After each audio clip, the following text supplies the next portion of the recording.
What is happening, Magnus sites? Get over to the nerdrotic and subscribe. Tell him Tyrone Magnus sent you. Check out his Rebel Moon movie review. He, by his title, has called it a dumpster fire, so he has not enjoyed it. I've watched a lot of reviews. A lot of people have not enjoyed it, and a lot of people have. Seems to be kind of divisive, like the theatrical cut of Batman v Superman. I absolutely loved that.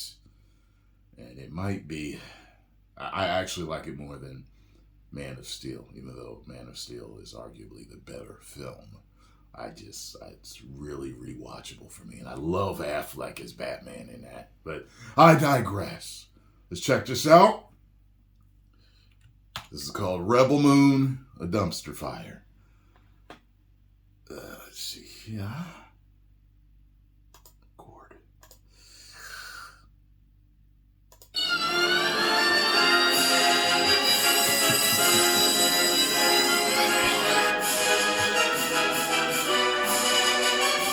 That nerdrotic coffee.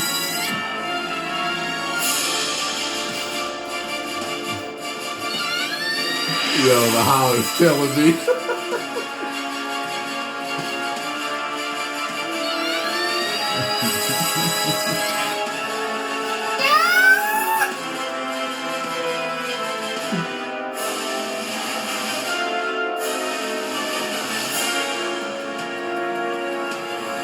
Oh, everything's slow motion. I just noticed that.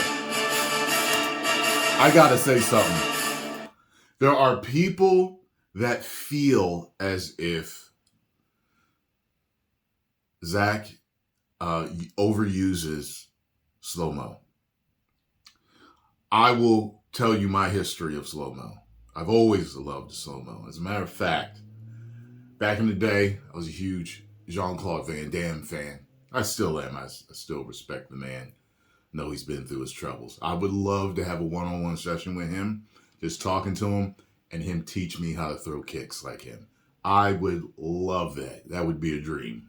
Now, when Hard Target came out, Van Damme, this was this great combo of Van Damme, the Muscles from Brussels, and John Woo, who was a director that was known for his use of slow-mo. John Woo, I believe, directed Face Off, which I love. Gets out the car. The trench coat's flapping and everything. Yo, people know about that shot in the trailer and everything with Face Off. So, till this day, I have never seen a slow-mo shot that I had a problem with. I have never seen a slow-mo shot that I've had a problem with in any movie by any director. None. I love that slow-mo shot. What was it? Is it the second Mission Impossible? When the door blows open and he walks by and the dove flies through. Woo! I love slow-mo. So I'm fine with it. But I know people have a problem with it. It is what it is. I love slow motion. The only slow-mo shot I could think that is a problem for me is one I've seen people make memes of. And that's where the guy gets shot like 3 or 4 times and he just, yeah! It's like from a real movie. You can find it online. Let's continue. Get on with it. Yes, get on with it. nerdrotic.com. Greetings, you over 931,000 Awakening Wonders and the 40% who haven't subscribed yet. It's Snyder-in time. Been a while since I reviewed a Zack Snyder film. The last one was the Justice League Snyder Cut, which I liked. Unfortunately, I dipped out after 10 minutes of Army of the Dead because it felt like watching a movie without my glasses on. Where is his glasses? He can't see without his glasses. Put his glasses on. But now Zack is back with Rebel Moon. That was funny. I never noticed the quote-unquote blur that you guys, or certain people were saying was a problem.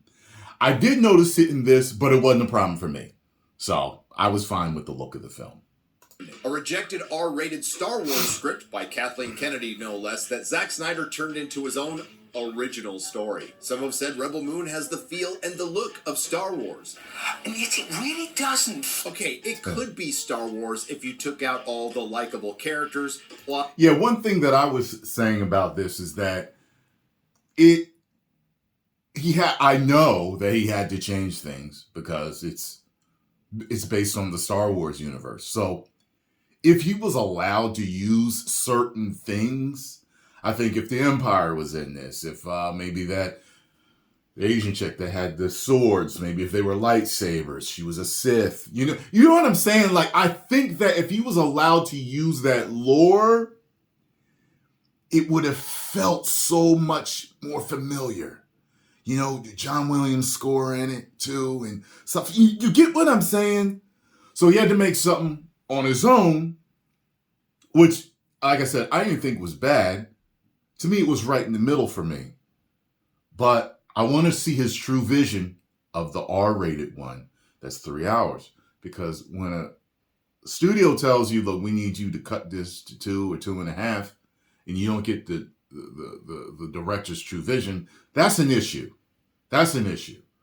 I'm thinking, just because I've been a fan of Zack's for a while now, that I'm going to like his director's cut when it comes out a lot more. So it is what it is. But creativity, world building, levity, verisimilitude, humanity, and talent. No, I think a better description is this is a Zack Snyder smorgasbord of things like Dune, Ice Pirates, Battle Beyond the Stars, Heavy Metal, and A Bug's Life. I heard people which are all saying things I like. This is in my wheelhouse. I like the trailer. I was looking forward to this movie. And during the first 15 or 20 minutes, it wasn't so bad.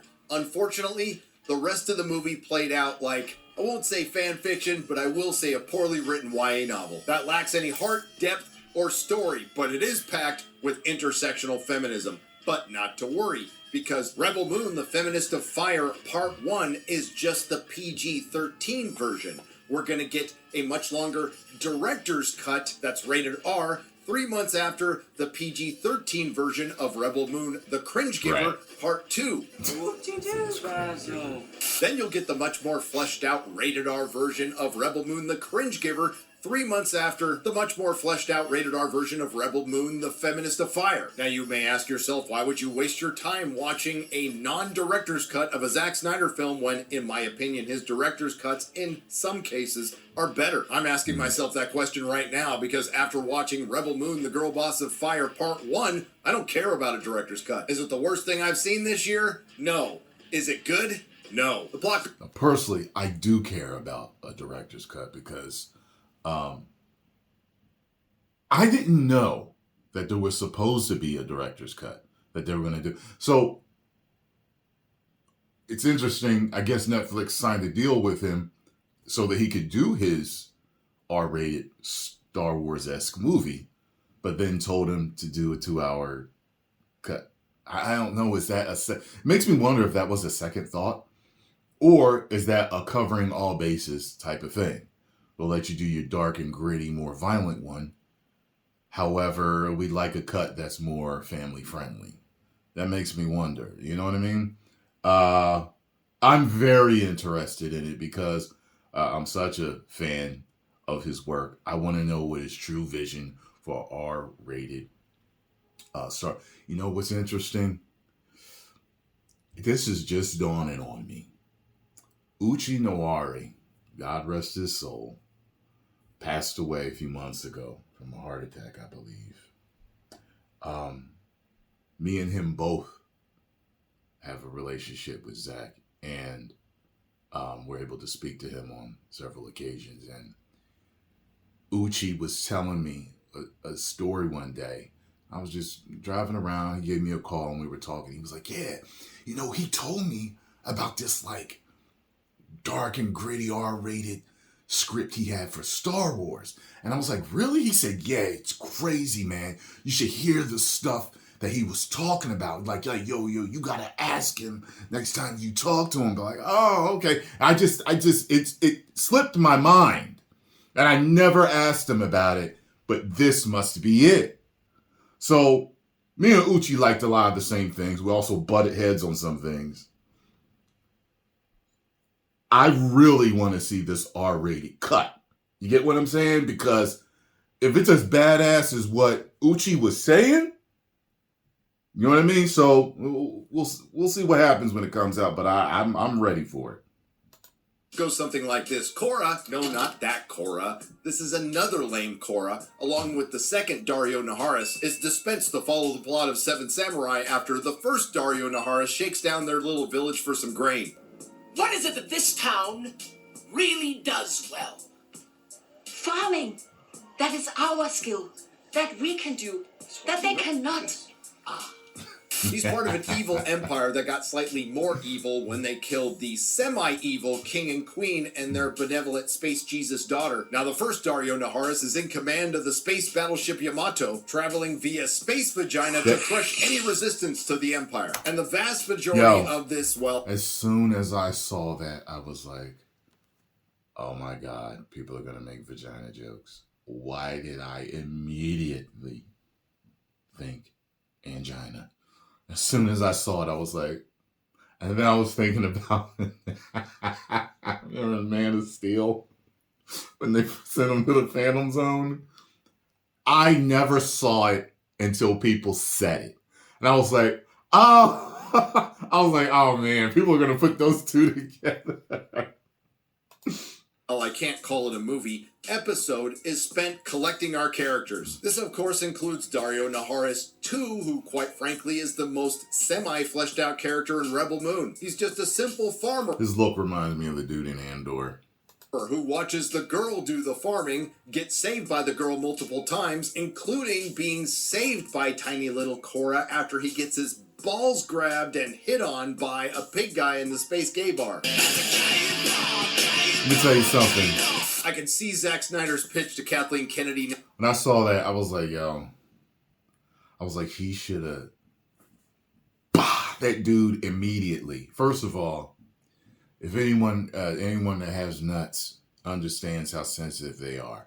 People can't just grab you by the nuts without you flinching. Sorry, that's my printer over there. Like, if I was playing that part, I'm like, Zach, can I hit him, please, like, immediately? Maybe he can beat me up, but grabbing my nuts is immediately going to cause a reflex of action.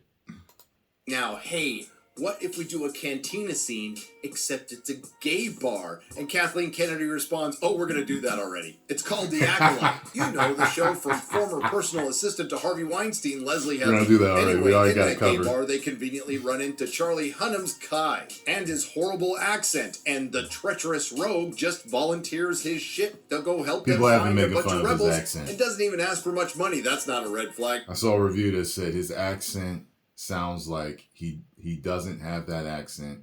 He is a person doing an impression of someone with that accent, and it's just it doesn't sound natural. That's what people were saying. Now, I personally didn't notice it. However, if you are a person that has that accent, you probably will notice, or you're used to hearing that accent, you probably will notice.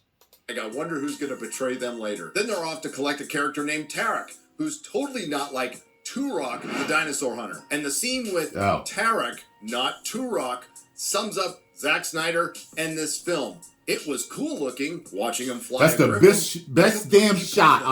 Right there.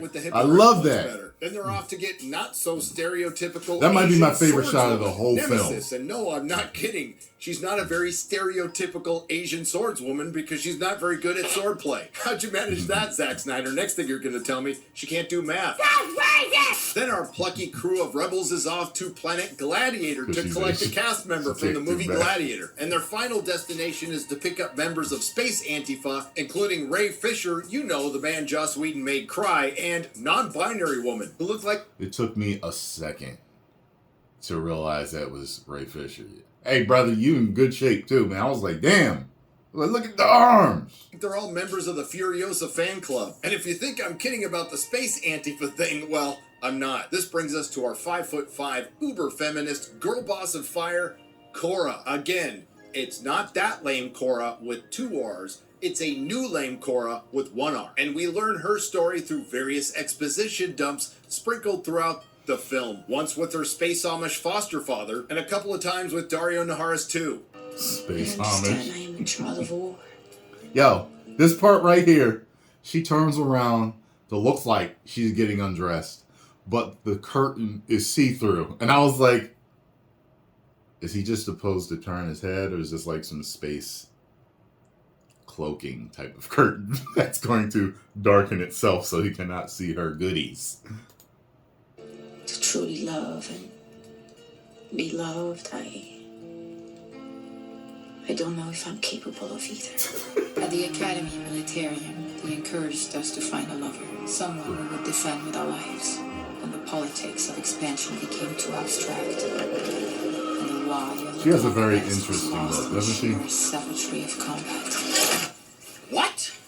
We learn that tiny little Korra is a child of war who's had all good things beaten out of her. As a child, she was kidnapped by the man who killed her family, Belisarius, who saw something special in her, and trained her. And by the time she was 18, she was a commander. Thanos In stuff. battle, she lost her one true Thanos love, Jack Gamora Vazovic. stuff. R.I.P. Jack. Who's going to call out the deep state and have bad takes on Tulsa King now? Later, we learn she's the personal guard to the Space Jesus daughter of the slightly less evil King and Queen of the Motherworld. And of course, we know the Space Jesus daughter is still alive, which literally makes this story the girl who's the key to everything is in search of the girl who's the key to everything. King and Queen, who were assassinated, and then the throne was usurped by Regent Belisarius, who I'm sure had nothing to do with their murder. Korra is played by 5'5" Sophia Boutella, Flag. and while Flapping. I liked her a lot in Kingsman, she is absolutely terrible as the lead in Rebel Moon. And she has every I forgot she was in aspect of a Kingsman. modern intersectional feminist female lead trope of woke Hollywood. She's doing the farming while a guy watches. She beat the crap out of the rapey male feminist division of the mother world, who were all men twice her size. She handles the gay pigman groper with... That was happy.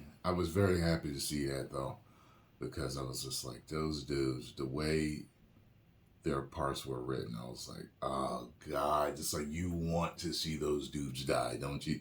It's like, oh, God, absolute pieces of ish.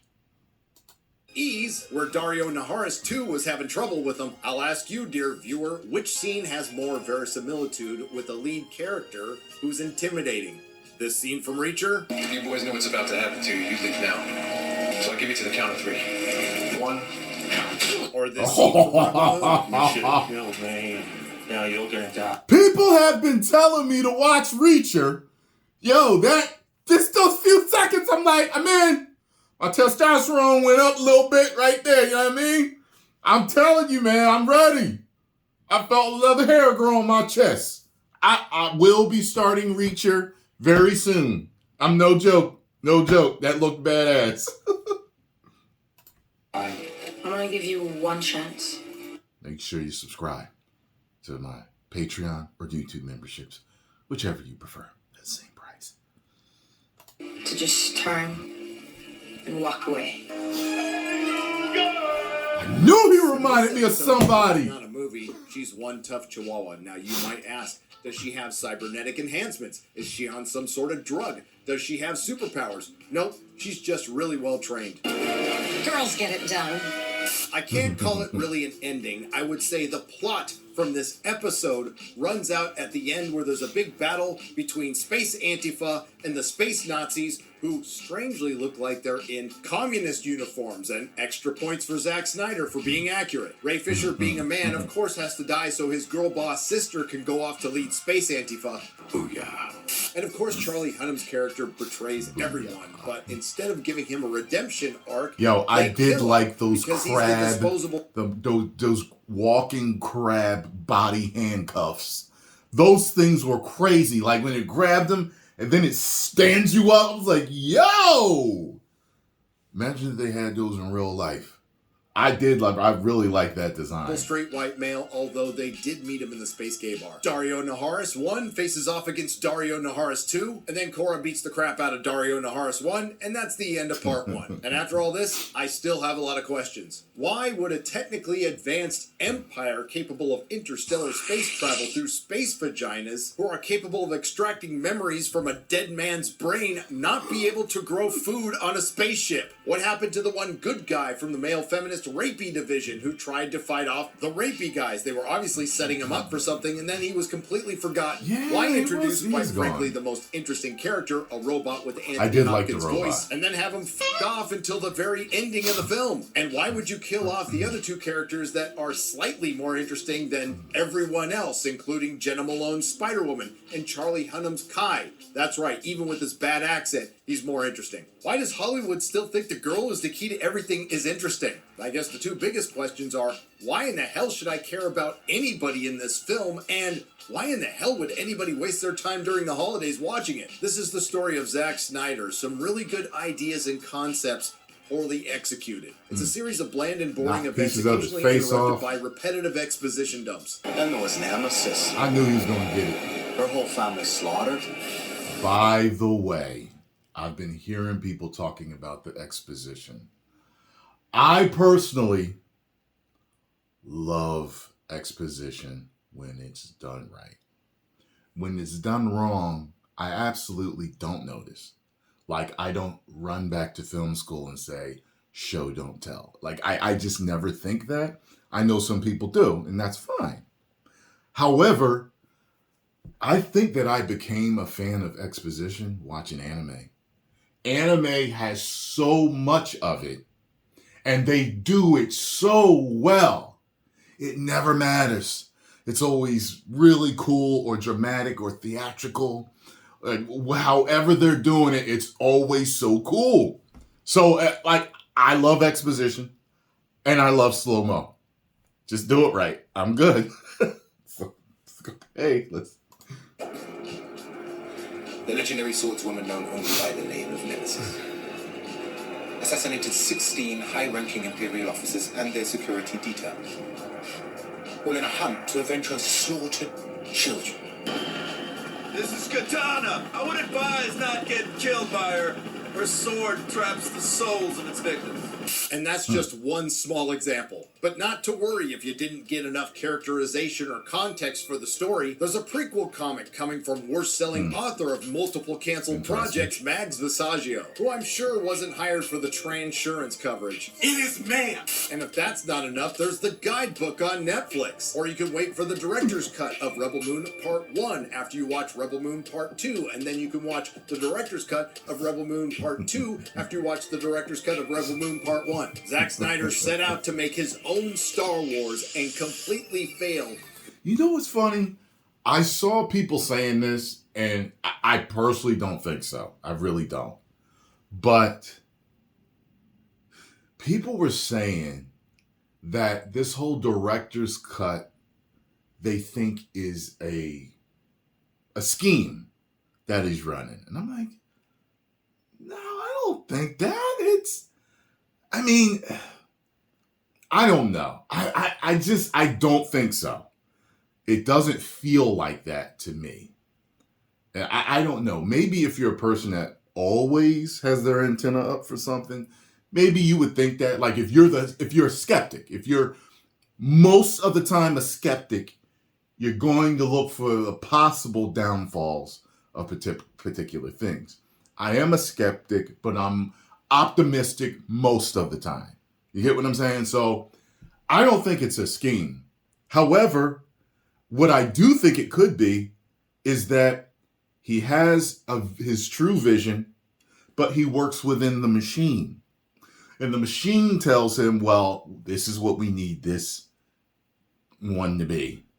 We're going to let you have your director's cut, your true vision.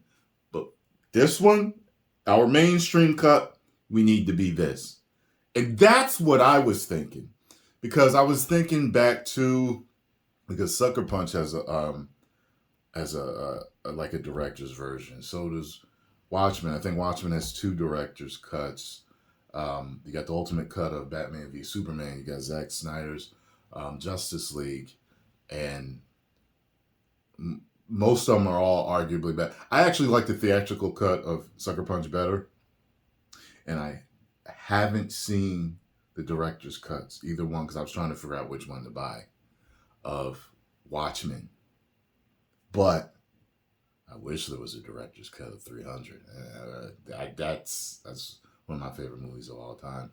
I wish there was a director's cut of Man of Steel, too, because I love Man of Steel, but I'm wondering what else he wanted to throw in there. And I already loved Batman v Superman. I loved the ultimate cut. The people that were saying that he didn't know how to tell a story, you knew that he did know how to tell a story. But when studios come in and tell you got to cut it, they got the last say. It is what it is. And we know what happened with Justice League. So, but yeah, so my opinion, I don't think he's running a scheme to scam people into watching his movies twice. Where he did succeed was making a pretty good imitation of Disney Star Wars. If you like what you heard, please like, share, and subscribe. If you didn't like what you heard, I thank you for listening this long. I will see you in the next video. nerdrotic.com. All right. So there it is. He didn't like it. He thought it was a dumpster fire. And I don't have a problem with that because people can have their own opinions. You see that? This is how an adult grown man deals with other people having different opinions on entertainment. And entertainment from people that he really likes, that he's a fan of. Say, I'm not telling him to go do bad things to himself, or telling him I'm going to unsubscribe, or telling him he has an L take, or telling him he doesn't know how to critique a movie, or telling him he's not a real fan of sci-fi, and all this other stuff. You see that? All right. Post comments down below. Let me know what you all think. If you enjoyed my reaction and thoughts on this, make sure you hit the like button, subscribe, and share. 10 million subscribers. Woo!